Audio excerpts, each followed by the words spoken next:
My name is Sandy Adamitis, the social media director for the Page International Screenwriting Awards, and your host for the Writers Hangout, a podcast that celebrates the many stages of writing, from inspiration to the first draft, revising, getting a project made, and everything in between.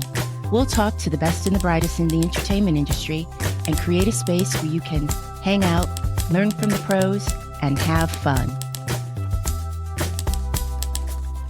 And we are. Hi, I'm Sandy Adamitis. Hi, I'm Terry Sampson. Terry, how was your week? Oh, good. Was it? Yeah. Busy and lots of stuff to do. Yeah. Good. I had a great week taking care of my friend's cataracts blind, deaf, and three-legged dog. Oh my. Yes. I believe This dog is inspiring the hell out of me, I have to tell you. that is a hat trick of disability. Exactly. The dog's name is Franklin. I call him Frankie because I'm from the back east, and if we can shorten your name, Yes. we will. He makes me happy. He bumps into things, recalculates, wags his tail. He's happy to eat. This dog is inspiring me. Isn't that the way? It's really amazing. Okay, so I would like to dedicate this episode to Frankie. All right, Frankie, you heard it. It's all for you. Terry, today we are talking about two frustrating aspects of writing. One, procrastination. That's all I have. You've been putting off the second one? I have been sitting on that joke for 2 All days. week, right? Yes. Oh, it's a big, heavy peach right there on that tree. Just had to pick it. And the second, what to write about. Can we pause? I lost 1 ear. one ear. Well, that wouldn't bother Frankie. There we go. No, that wouldn't bother Frankie. You are so right. No, nothing bothers I'm Frankie. going to be like Frank. Yep. Okay, so we're going to talk about procrastination, and we're also going to talk about what to write about. Terry, do you procrastinate? I do in some ways, but I have a trick around it. Inspired by my wife, I became a person who knew that you'd have to list some stuff to get done. I want to do this, I want to do that, I want to do this, that. And so the trick for not procrastinating is to do the most difficult thing first. You invert the list. Because the thing you want to do, you can leave at the end, which is more tea for Terry. That's always at the bottom of the list. Do you cross off? Do you tick? What do you do? You know, it's funny. I have to do one or the other, and it's whatever mood I happen to be in. Is there a check mark, or do I get to smear it off? Okay. Most writers procrastinate and then beat themselves up for not writing. You say terrible things to yourself like, if I were a real writer, I would write every day and for 8 hours straight. I must not want this bad enough. I'm a big fat failure because I didn't finish my short story. I suck as a writer. Can you think of any terrible things you might say to yourself? Do you really want to do this now? That's a good one. Because you're not acting like you should. Do you deserve this? No. Nope. No kick for me. Okay, so let's stop saying mean things to ourselves. Yes. And I'd like to suggest two techniques, only two small little techniques to help stop procrastinating and write. Step one, structure. Terry, you're nodding. Do you like that word, structure? Yes. Yes, structure. Being a writer is a unique occupation. Different from a regular job, but to finish a screenplay, you need structure like a regular job. Doesn't matter where or when you write, as long as you set a time and place and stick to it. Trust me, it sounds so easy, but it works. Academy Award-winning Bong Joon-ho, who wrote Parasite, had to leave home to get his work done. He says if he stayed home, he gets lazy and just falls asleep or watches television. So he goes to a coffee shop, which he says forces him to write. So he always goes to a coffee shop. Side note, was there a time when, especially in LA, you saw writers at coffee shops and they were made fun of? We don't do that any longer, right? No, I think it's funny, We've though, accepted it. Yeah, but you do notice it, and you kind of go, oh, now you expect to see it. Yes. Director-writer Gus Van Sant of Drugstore Cowboy sits in his kitchen with the view of the Hollywood Hills for 3 hours straight before he moves off to maybe another part of the house. Routine is a writer's best friend, so make writing a habit like brushing and flossing your teeth. Terry, who are some famous procrastinators our listeners might be surprised to learn about? Well, here's a trio, all right? Martin Luther King as a starting guy. A procrastinator. I know. Leonardo da Vinci, never met him because of the nearly 4,000 year difference in our ages. But he seemed like he never stopped doing something. Everything that he has done, the first time we bring up his name, we call him out for being a procrastinator. Yeah. I think it's Bill Gates that owns a bunch of his worksheets. Oh, I didn't know that. Yeah, and they're remarkable. Right, they're amazingly gorgeous. Yes, Leonardo da Vinci, a procrastinator. I guess we'll just have to take the word on the street about that one. Yes. And finally, Margaret Atwood. Martin Luther King didn't start writing his I Have a Dream speech until the night before. Wow. Really? Wow. And he was still jotting notes and crossing out lines right before he walked on stage. Wow. Because it sounds like a song. The way he said that, the intensity and the beauty of each word he chose to make a point. Yeah. In fact, my mind is rolling with a couple of jokes of taking I Have a Dream and inserting a different, like I have a nightmare, and then he crossed that out right before he walked out on stage. But I'm not going to do that. No. I'm going to respect It's so classy. Martin Luther King, because it's such a classy speech. You know, I have a headache. That's not going to work. Not going to work. No, and you didn't say that, and that's the point. Thank you. Okay. Thank you. And according to the account of a priest, Leonardo would just come to the church in the morning, get on the scaffolding, and then remain there, brush in hand, from sunrise to sunset. Forgetting to eat and drink. On other days, however, nothing would be painted at all. He'd remain in front of it for 1 or 2 hours and contemplate it in solitude, examining and criticizing the figures he had already done. Then there were dramatic days that combined his obsessiveness and his penchant for procrastination. As if caught by whim or passion, he would arrive suddenly in the middle of the day, climb the scaffolding, seize a brush, apply the brush stroke or two to one of the figures, and then suddenly depart. See, that seems like this guy was such a visionary. He would get to the point where he had walked to the edge of the cliff and then didn't have the next thing he needed to keep going. And then he just said, well, I'm done then. And then he returns to the job and stares at what he left and said, oh yeah, it should be this. I'm not going to compare myself or anybody else I know to Da Vinci, but the experience is the same. I do a crossword puzzle every morning. What I find interesting is I got to get on with my day. I'm stopping this. And then when I come back, obviously have some tea so that I can think straight. It's funny that I'll get things I didn't know the next day just by showing up. Right. Yeah. I mean, that I didn't know what that was, and I'm staring at it now. I go, really? Yeah. I know what that is now. It's the Da Vinci. Yeah.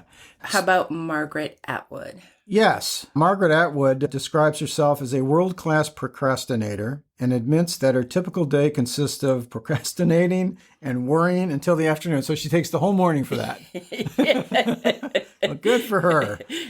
And then when the stress and anxiety then forces her to write. So there's her system. I'm going to feel bad at noon and get on top of it. Atwood procrastinated for 3 years about starting her novel, The Handmaid's Tale. I thought it was just too far-fetched. And Margaret wants everyone to know that despite her lazy tendencies, she never misses a deadline. Oh. Very important. This is a gear shift thing for her. She goes I'm not doing this. I know I must do this. Okay, fifth gear, here I go. Yes. That's her method. Okay. Yes. Good for her. Now, I'd like to add, being a procrastinator isn't all bad and fatal. In fact, procrastination, as we learned with Da Vinci, gives you time to think about something different angles, discover unexpected story points. Again, do not beat yourself up. If you're going to take anything away from this episode, is just free your mind of beating yourself up. Enough people do that for us. Here's a joke for artists in Da Vinci. So okay. Da Vinci would show up and goes, "Oh, I can't paint a guy's hand. The hand is the hard thing to paint."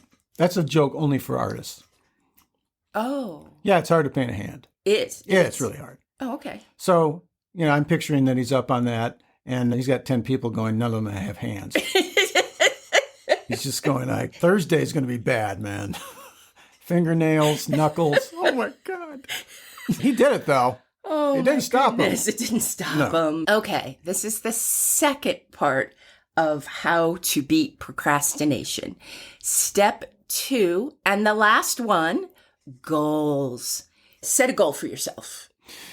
Okay, let's say I have to write a song. Yeah, this is a good one. This caused me a writer's block of 4 months. I said, it's time for me to write a song. That is not the right way to go in on this. Right. So it's fooling around with the piano. Mm-hmm. So you open and your brain goes, hey, what about a song like, and that's when you start. Right. Then you can start and everything. So if you go to sit down at a piano and you say, I have to write something. Exactly what I'm going to say next. It's just in different words. Aiming too high. Right. You are going to sit down. I'm going to write a great song. You're going to aim too high. So when you're setting a goal for your writing schedule, let's not aim too high. Say your writing day is Tuesday. You get home early from work. No one else is at home. You slip into your writing nook. You're excited and ready to create. Next step, give yourself a page count goal. Terry, how many pages should a writer write in one writing session? I say 5. I like that. I think that's a good one. Okay, here's a foolproof formula. Pick a number that you honestly feel like you can do, then cut it in half. So 2.5. 2.5 for you. You're laughing. Yes, I said cut it in half. Set manageable goals and take the win. Take the dopamine, and if you feel like writing more, go ahead. More dopamine for you. But my angle on it is to write. I certainly have some kind of idea on where this thing is going. And when the end of that idea is there, that's when I stop. And it's the beautiful time to go back and clean things up, which is another 45 minutes of writing if you're me. Exactly. Yeah. So set a writing schedule, stick to it. You know, the old saying, just sit down. You don't have to write, but give yourself a schedule just like a job, and then set realistic goals. Another, you don't have to do page count. Another way you can do this is you can set a timer, set it for 10, 20, 30 minutes, and write till the timer goes off. Reset the timer and keep going if you are up for it. So, say you have blocked off 3 hours every Friday night to write. You're a loser and you have no friends. Set the timer for 30 minutes. If you write for 30 minutes, then decide to go play Wordle, go ahead.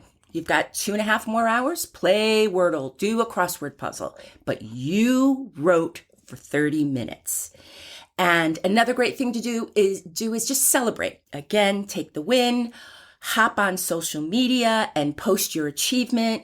Terry, on our socials, we have such wonderful writers.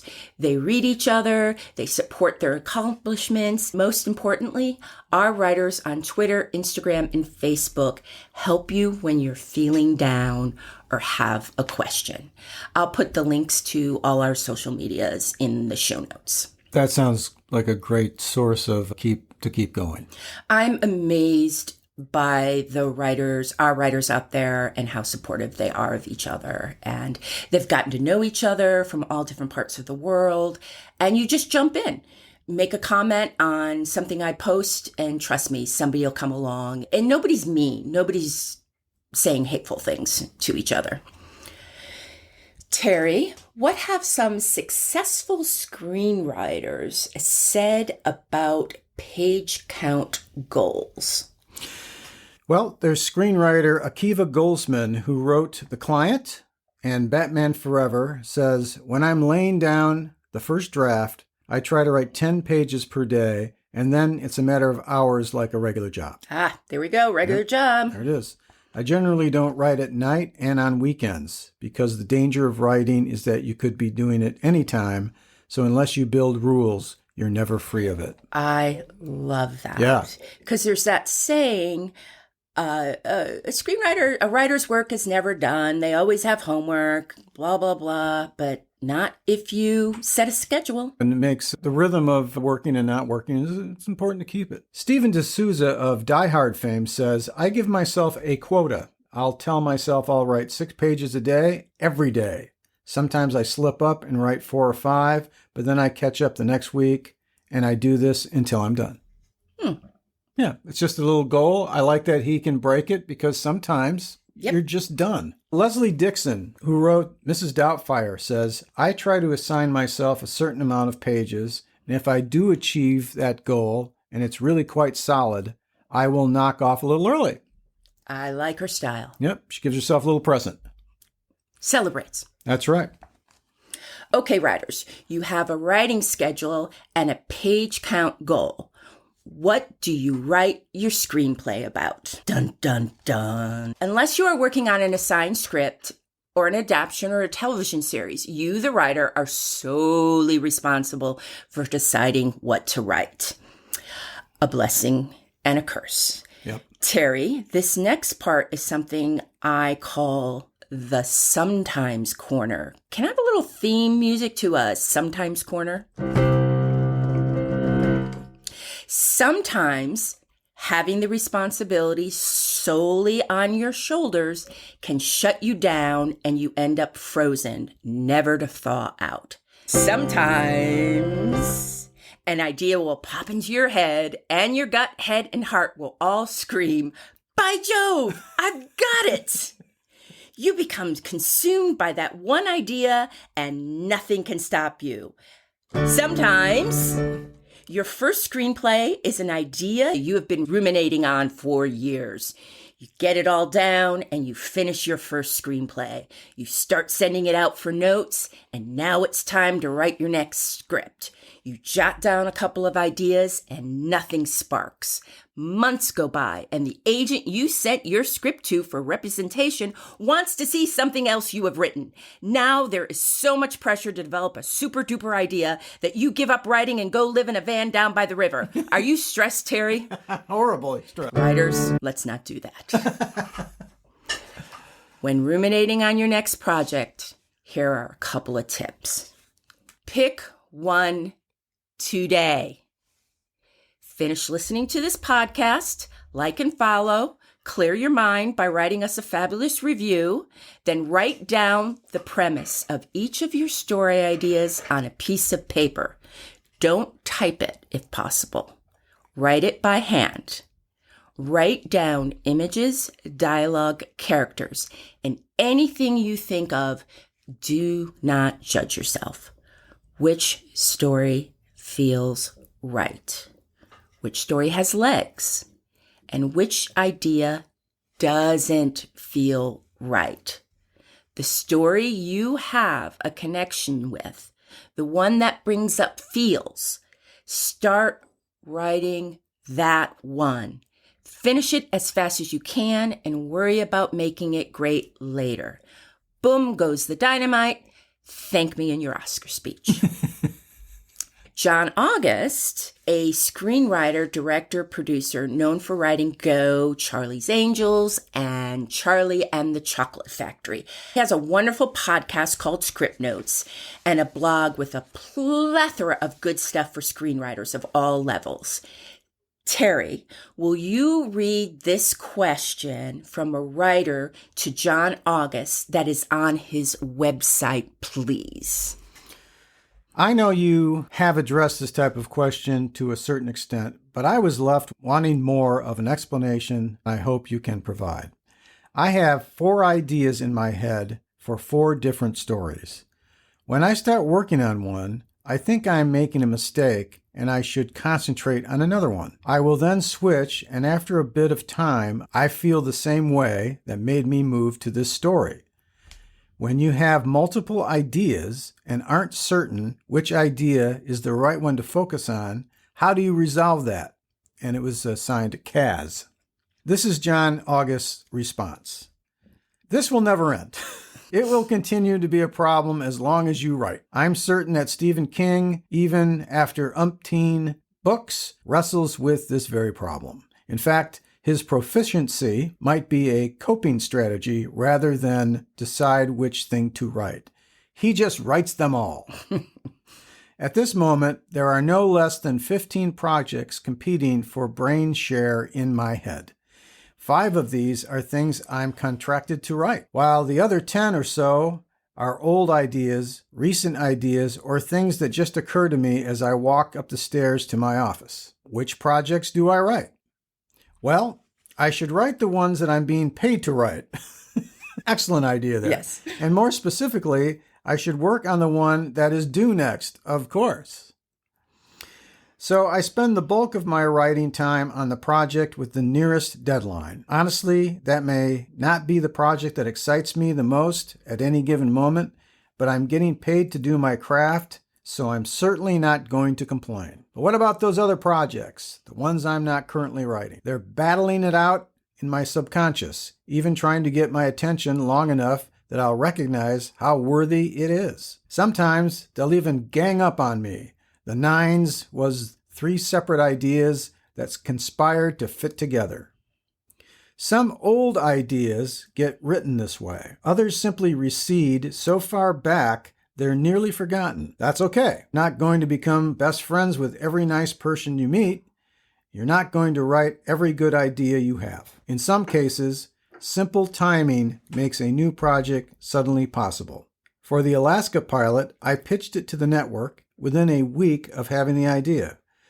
The remnants was possibly only because the WGA strike meant I could work on any of my real stuff. If you have 4 ideas, all equally viable, I'd recommend writing the one that has the best ending. That's the one you've thought through the most and the one you're least likely to abandon midway. But whatever you do, just pick one and write it without delay. If you have great ideas for your other projects, absolutely take some notes, but don't switch. Finish what you're doing, or you'll have a folder full of first acts. Terry, what do you think of these techniques? It's like a closet full of shoes. Some are going to work great for you. Slip them on, get right into it. Others will be waiting there. I like that. I like the shoes. Also, some shoes don't feel comfortable at first. You're not used to walking in heels. That's true. You're not used to taking your passion and setting a schedule around it. Yeah, the people at the office will be confused when you say, I can't write this, I have blisters. But other than that, the shoe thing works pretty well. Well, it's time to end the episode, but I procrastinated and I didn't come up with an ending. I'm a bad podcaster. I don't want this bad enough. Actually, I'm just going to throw it to you. Take us home, Terry. Thanks for joining us on this week's beautiful Writers Hangout. That's a wrap for the Writers Hangout. Thanks so much for listening. If you enjoyed the show, please subscribe, like, and thrive. Till we get to hang out again, keep writing. The world needs your stories. The Writers Hangout is sponsored by the Page International Screenwriting Awards. Executive producer, Kristen O'Verne. Producers, Terry Sampson and Sandy Adamitis. Music by Ethan Stoller.